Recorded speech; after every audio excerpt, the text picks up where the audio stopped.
Makanya di dunia orang-orang judi, pengakuan bandar sampai sekarang, orang paling bodoh itu orang yang ikutan slot katanya. Kenapa? 10 orang ikut,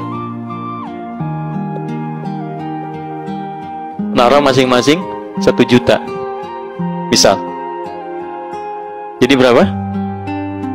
10 juta. Diputar Pak. Uang ini begitu masuk, ini kan peluangnya itu kan paling sampai 10-20%. Artinya 1 orang sampai 2 orang sekali putaran itu ya. Begitu masuk, bandar judi itu udah ngambil Pak, Ibu. Diambil sama dia tuh minimal itu 70-80% ya. Jadi kalau Bapak naruh 10 orang ini, naruh uang masing-masing 1 juta, ini sama dengan ngasih ke bandar.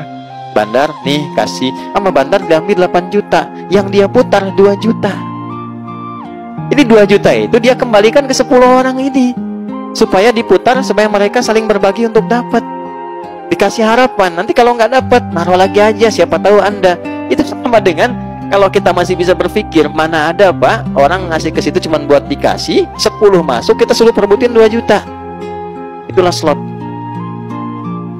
Nggak ada satupun orang ikut judi itu bisa jadi kaya, itu mustahil. Karena judi itu bukan tempat sedekah Pak. Main game, ini yang repot nih. Candu ini lebih bahaya daripada rokok, lebih bahaya. Karena sekarang game itu sedang diolah sedemikian rupa menjadi bagian dari judi. Ya, saya sampai mengajar naik ke kaki bukit di gunung.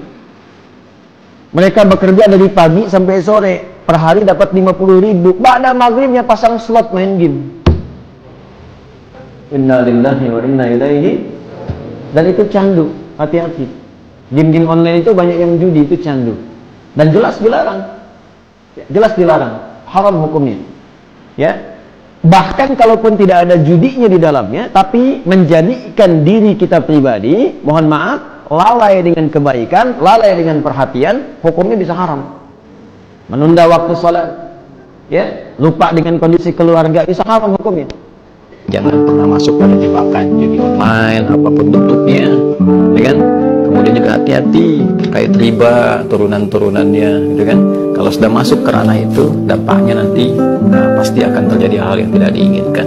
Khusus bagi umat Islam, Allah sudah mengingatkan, ya, wa yasuddakum an dzikrillahi wa anis shalah. Kalau sudah masuk nanti ke perbuatan itu, masuk ke judi, masuk ke miras macam-macam, nanti konsekuensi ke konektivitasnya, hubungannya dengan Allah itu jadi mengecil.